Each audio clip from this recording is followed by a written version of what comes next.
KTO Radio présente À haute voix, la lecture intégrale des œuvres spirituelles majeures. Aujourd'hui, Augustin ou le Maître est là de Joseph Malègue.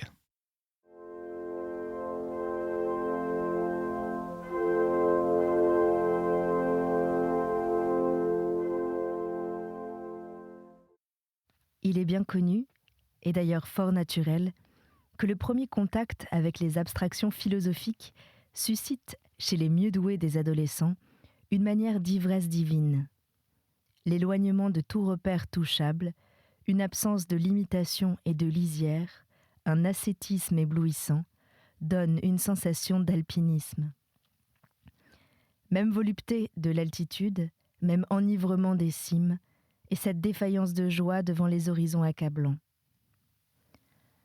Monsieur Rubenson s'était mouché sans bruit, d'un mouchoir dont Marguillier remarqua aussitôt la finesse, l'absence de volume et l'enfouissement discret au creux de la manchette.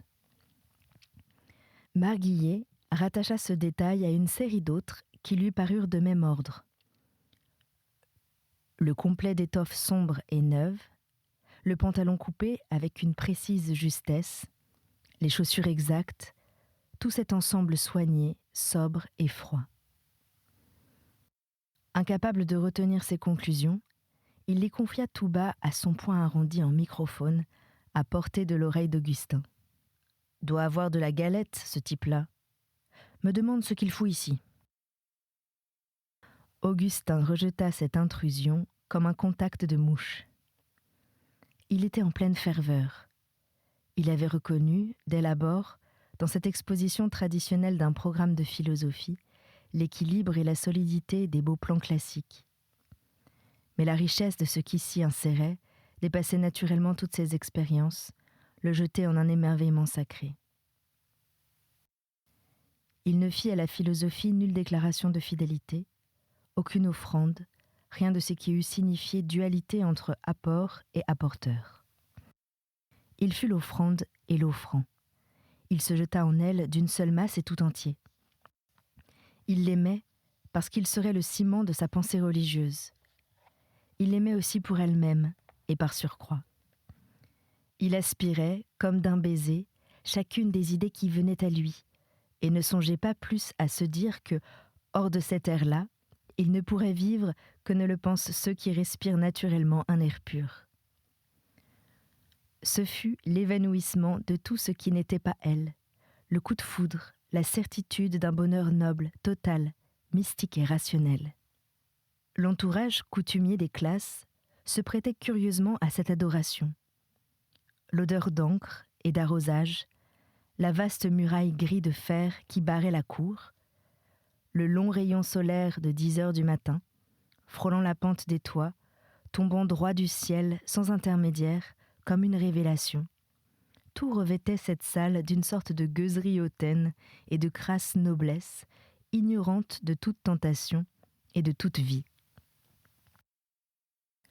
Ces lieux n'étaient pas indignes qu'on y expliquât Platon. L'allégorie de la caverne, au 7e livre de la République, entretient une sorte de parenté avec la lumière qui filtre au carreau, verdie des collèges. Augustin resta à jamais reconnaissant pour ce matin d'octobre. Toutes choses n'existèrent plus que par les cadres nouveaux qu'elles apportaient à cet amour. Les différentes parties du cours s'associèrent chacune à un aspect du temps et du ciel. Elles durent beaucoup à la météorologie. La notion d'une psychologie sans âme se précisa vers une mi-octobre pluvieuse, à nuages bas. La passion prit place au milieu de novembre, sous le ciel lourd d'après Toussaint. Augustin se demanda si elle était émotion, comme le voulait Ribot, ou inclination, comme le pensait Kant, dans un air de velours gris mat, contre lequel les descriptions des maladies mentales se découpaient, pareil à des préparations sous un microscope. Il pensa même assez vite que la théorie de la perception et toute recherche psychologique en général s'accommodaient mal d'une table placée en travers du bureau paternel. Il eût souhaité, au moins pendant les heures du jour, quand ne se posait aucun problème de feu ni de chandelle, la solitude de sa petite chambre, pour que son ivresse philosophique puisse s'exalter en un lieu qu'aucune tradition n'eût habité, un paysage inéprouvé, neuf et nu. Les principes de la connaissance, dont l'étude prit une partie de janvier, se disposèrent dans la sécheresse qu'il souhaitait, la plus voisine possible d'un phénomène d'intelligence pure. Par les rudes matins des premières semaines, aux petites heures des aubes gelées, bien avant le moment où l'on pouvait, en pantalon, prendre de l'eau chaude à la cuisine, Augustin s'enveloppait d'un tricot de laine montagnarde, puis de sa veste, puis de son pardessus, puis de l'édredon, et buvait une longue et subtile joie dans cet air impersonnellement glacial, sec et coupant comme une analyse. D'habitude, aucun prestige ne marquait le premier contact de la déesse. Parfois, pendant l'heure des cours, au moment où M. Rubenson laissait sans insister tomber un mot évocateur, elle apparaissait, incomplète et marmonéenne, fragment de statue dont tout le reste est sous les eaux. Mais Augustin savait la mauvaise qualité de ses joies prématurées. Mainte idée qu'il avait cru fixée lui abandonnait son enveloppe, cape écarlate d'où le toréador est parti. Il devait recommencer le soir à la lampe, explorer tenacement, phrase par phrase, à partir du lieu de rencontre entre le connu et le monde nouveau, jusqu'au point où elle cessait de voir. Et là, suivant le précepte rubensonien, comme ils disaient tous, il fallait n'en pas rester au sentiment passif d'obscurité, mais autant que possible formuler en termes précis le refus de comprendre, allumer, comme à l'abbatiale, les petits feux rouges qui jalonnent la nuit. 2 heures de suite, 2 heures, d'une ténacité fervente, au bout desquelles, respectueusement contrainte, la déesse se rendait enfin et ne fuirait plus. Alors, les termes obscurs, éliminés provisoirement pour d'autres plus simples, rentraient au contexte, réhabilités, denses, durs et pleins de lumière. Et les extensions jamais vues encore, vues pour la première fois, au lieu de venir de leur lointain toutes seules, toutes nues, sans attrait supplémentaire, s'accompagnaient de frémissements de joie sur tout le corps, jusque dans le détail cellulaire. Au lycée, le lendemain, dans la cour des grands, où circulaient isolés et prestigieux les philosophes, il lui fallait écouter chez les autres, un degré plus bas, des controverses parodiques.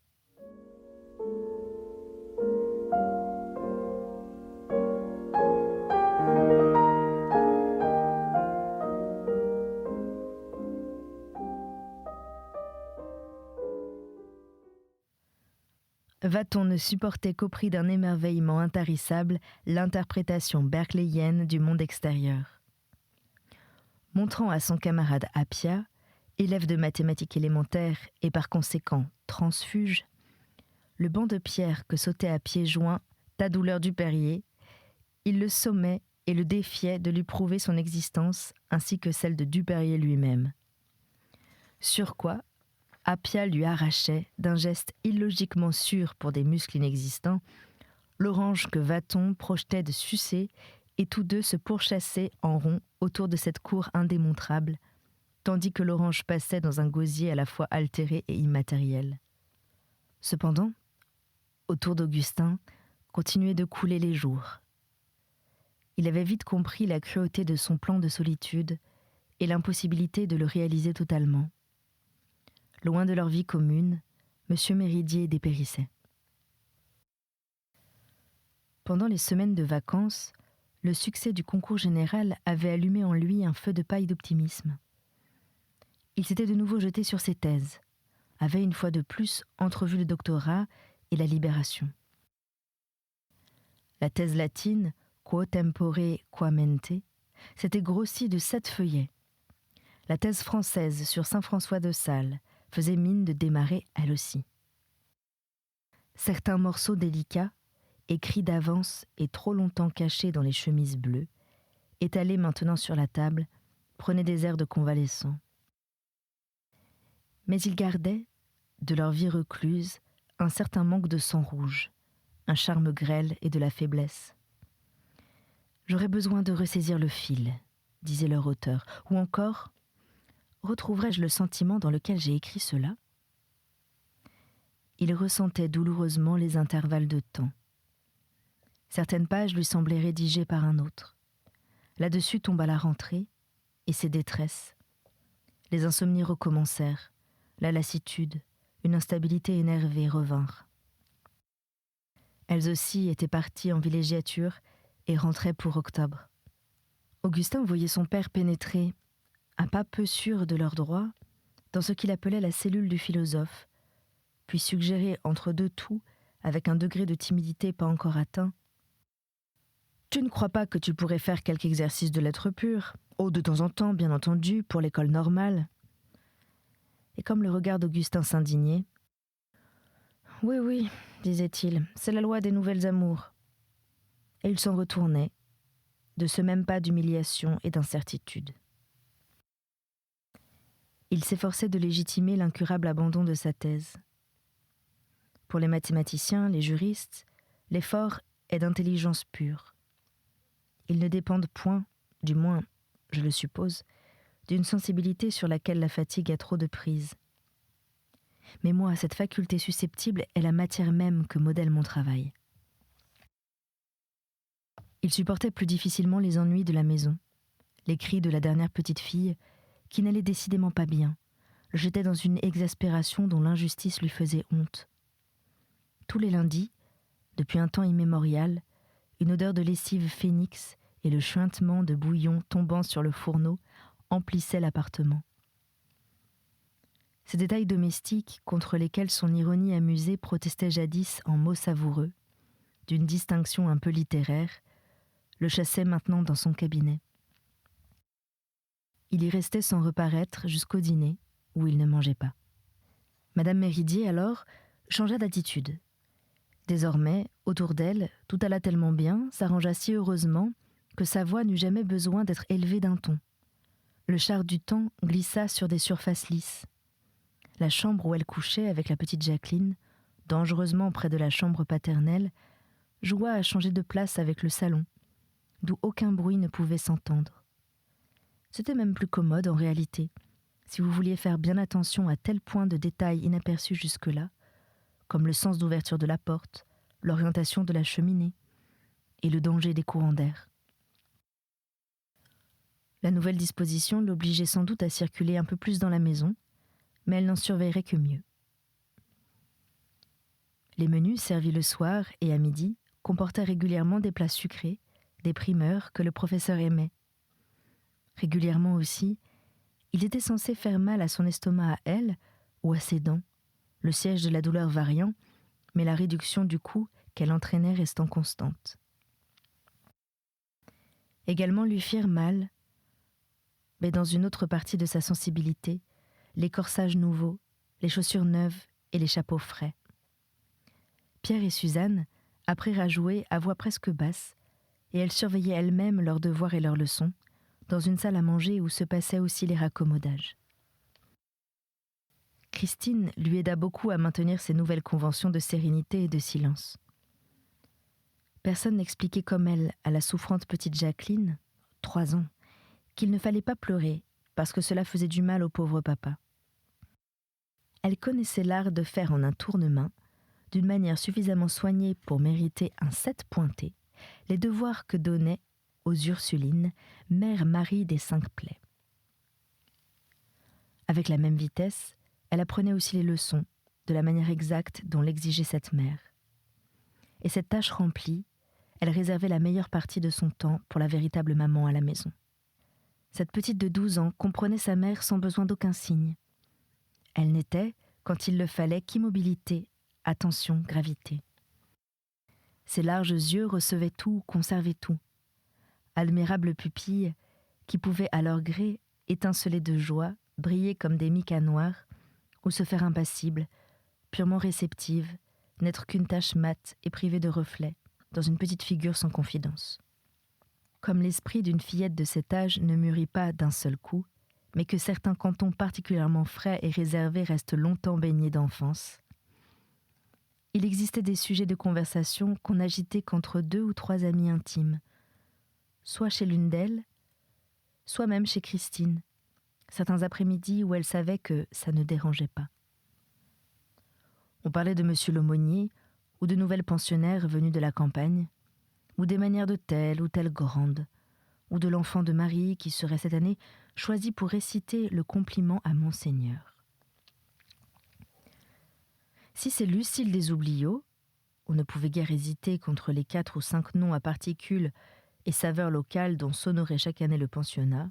Oh, écoutez, oh, comme ce serait bien. Christine pinçait sa robe, plaçait le talon droit dans la concavité du pied gauche. 1, 2, 3.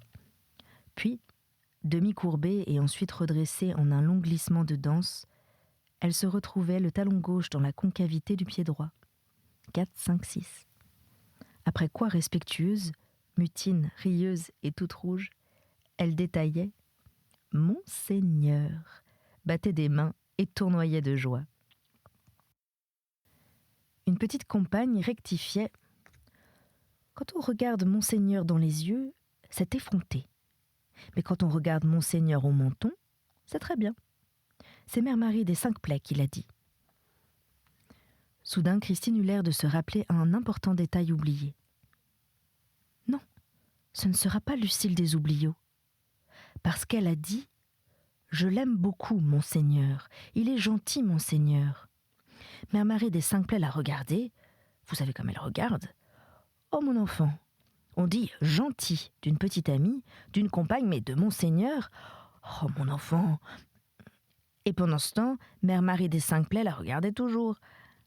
Au temps des pâquerettes, on détachait chaque pétale en prononçant successivement « fille, femme, veuve, religieuse ».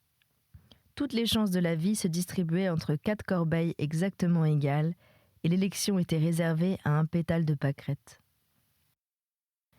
Mais à l'hypothèse femme, ces petites filles sautaient de joie, comme à une malice qu'elles auraient faite à la destinée, une évasion railleuse vers le prince charmant.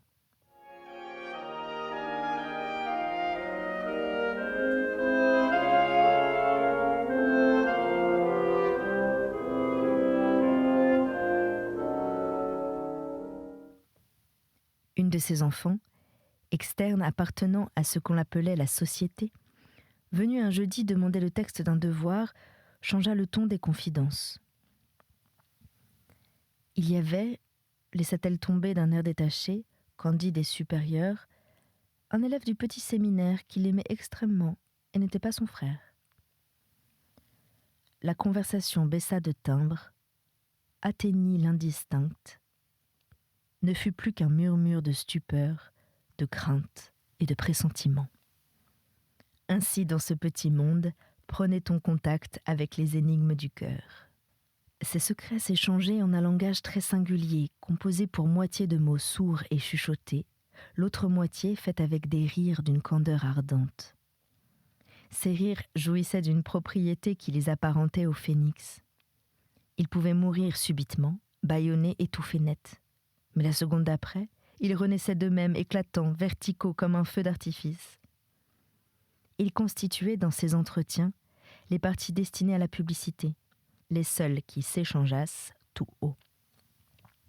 Les grandes personnes, exclues de la conversation de ces petites filles, étaient ironiquement conviées par ces rires à écouter de loin une joie dont on les condamnait à ignorer les causes.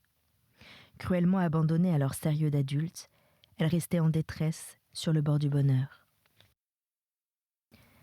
Ainsi, tout à côté de la vie d'Augustin, sans qu'il les aperçût beaucoup, sans qu'il leur accordât autre chose qu'une bienveillance condescendante, d'autres vies se déroulaient plus près du sol, moins empesées de supériorité et d'idéologie.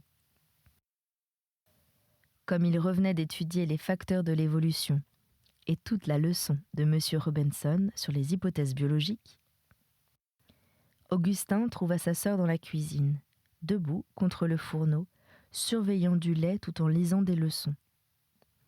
Christine, le livre en main, récitait d'une voix appliquée et rapide, coupée d'aspirations d'air brusques comme des sanglots, destinée à fournir sa matière première à l'émission de voix suivantes. Mais en même temps, elle surveillait la casserole, en petite fille renseignée, que les ébullitions de lait ne surprennent pas. Augustin s'empara du livre avec cette taquinerie dominatrice qu'il affectait parfois pour sa sœur. C'était un de ces manuels de maison religieuse, cartonné de jaune, signé en simple initiale de frères 4 bras. La page ouverte donnait la liste des grands hommes du siècle de Louis XIV, leur date et le nom de leurs œuvres. Augustin lut tout haut. Parmi les grands philosophes, il faut citer Bossuet, 1629-1704, et Fénelon, 1651-1715. Il éclata de rire. « Laisse mon livre, toi !» cria Christine outrée.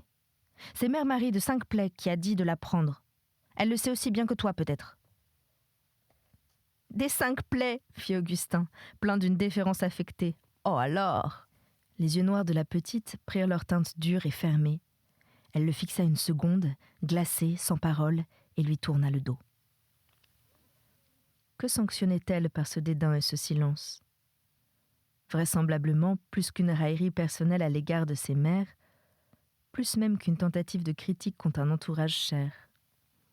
Elle éprouvait pour le petit monde des Ursulines une tendresse à peu près aussi forte que l'horreur d'Augustin pour ses cours de récréation à lui. Par une combinaison miraculeuse d'anciennes autorisations, d'oubli et de facteurs inconnus, ces religieuses avaient été jusqu'alors épargnées par la grande chasse à courre aux joyeuses curées, dont la République pourchassait leurs compagnes. Elles attendaient Dieu sait quoi et pourquoi, précaires, tranquilles, tremblantes, fleurs tenaces d'un jardin ravagé. L'amour de Christine pour elles avait quelque chose d'une compensation exaltée. Elle gardait sous la tempête une enfantine paix évangélique, un peu moutonnière et innocente. Leur sombre porche solennel restait doux comme un chien de garde pour les enfants de la maison. Dès qu'il était franchi, s'ouvrait un univers enchanté. La pénombre vert-bleu des jardins intérieurs au rare soleil, le contraste avec l'admirable jardin des Charmilles, qui servait pour les jours de parloir, les distributions de prix et les processions, les 2 chapelles, la grande et la petite, pleines en hiver de rameaux dorés et de fleurs artificielles, mais lors des fêtes d'été, au temps après la Pentecôte, bondées de fleurs comme au Cantique des Cantiques, étouffées, suffocantes sous la terrible odeur des lys. Les classes voûtées aux impostes rondes, ouvrant sur des cloîtres à statues, tableaux pieux, devises et petits autels. Les parloirs à plantes vertes, cirés à glace, où malgré les réprimandes et l'invitation des patins en étoffe, on pénétrait en glissant. Les processions des enfants de Marie et des enfants des anges, rubans bleus et rubans feu, beaux yeux luisants d'envie de rire, de secret et de ferveur, la cérémonie des notes de semaine devant mère assistante, les gammes de piano et les exercices jaillissant de tous les corridors, sautant hors des fenêtres dans les jardins intérieurs, criblés et transpercés par les pépiments des oiseaux. La gaieté de cette énorme maison pleine d'enfants, les religieuses de tout âge, de tout air, de toute corpulence, les mères et les novices, les converses et les dames de cœur, les paysannes et les nobles, les massives et les fines, les ridées et les jeunes, les revêches et les tendres, les unes souffrantes et pâles de la pâleur de leur lys, d'autres fortes comme des hommes, toutes gardant ce même air de restriction, de surveillance de soi et d'autrui contre l'infinie variété des périls. Lorsque tous les matins, les 2 petites sœurs, Christine et Suzanne, même robe blanche et bleue, même ruban de natte, même petit pas posé, l'une ingénue et docile, l'autre importante et ingénue, se donnaient la main pour passer le vieux porche, la grave maison, comme elle avait fait auparavant pour leur grand-mère et leur mère, semblait fermer sur ses enfants des bras. Des regards de 12 ans sont profonds.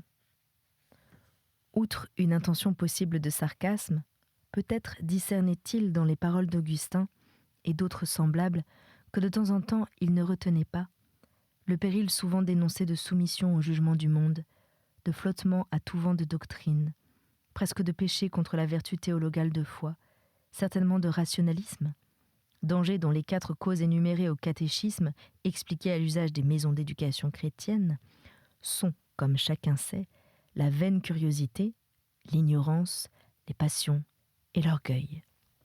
Il était très vrai qu'Augustin, imitant Vathon, éberluait trop souvent Christine de raisonnements extraordinaires. Il ne détestait pas d'essayer sur elle un petit effet de scandale.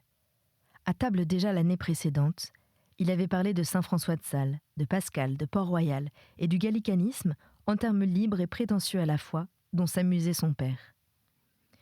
Il fallait bien accepter certains moments rieurs en cette raide jeunesse. Mais ce n'était là que la surface des choses. Augustin ne rayait ainsi que parce qu'existaient en profondeur d'autres préoccupations dont il se taisait. Ses moqueries sur des sujets inoffensifs exprimaient en une autre langue ce que recouvrait précisément son silence sur de lourds sujets voisins. Peut-être était-ce cela que devinait obscurément Christine. Dès la fin du premier trimestre, Augustin sentit naître une situation qui ne fit que se confirmer par la suite. Contrairement à ce qu'il avait espéré, de décisifs moyens de conviction et d'apologétique, une vérité totale où s'engloberaient à la fois ses dogmes et l'univers, il vit que la philosophie développait ses surfaces en une complète indifférence aux directions proprement chrétiennes sur l'âme et Dieu. Une indifférence bien plus radicale que celle des classes antérieures, laquelle, par comparaison, semblait feinte et convenue. Elle prétendait n'être gênée par rien, foulée des voies souveraines autonomes et libres de péage, où ne circulait aucune suggestion, aucun conseil, rien que son char aux chevaux blancs. Elle semblait, d'aventure et sans les chercher, rencontrer les solutions chrétiennes en de vastes convergences, et le cœur d'Augustin se gonflait d'une haute et austère joie, d'un sentiment de présence de Dieu qui eût choisi pour se révéler le mode intellectuel. Avec cette restriction, que la plénitude de la joie n'apparaissait jamais que comme une espérance, se reculer vers quelques moments futurs, comme les convergences seraient totales. Mais d'autres fois, c'était l'inverse. Le donné tentait d'échapper au modèlement venu d'en haut. L'inférieur prétendait engendrer le supérieur, sans direction ni finalité, par une complexité croissante de choses sans âme. Le sentiment et la notion même de Dieu n'étaient que matière pour des synthèses finalement athées. M. Rubenson faisait, il est vrai, remarquer qu'il n'y avait là, pour le moment, que tendance intellectuelle, espoir ambitieux avançant à peine au-delà de sa méthodologie, et cette critique faite par esprit d'une exactitude fine et robuste rassurait Augustin. C'était À haute voix, une émission de KTO Radio. Aujourd'hui, Augustin ou le maître est là de Joseph Malègue. Lecture, Anne-Céline Pellarini. Captation et réalisation, Aymeric Plouinec et Thibaut Dagalier. Une émission disponible en podcast sur ktoradio.com et sur l'application KTO Radio.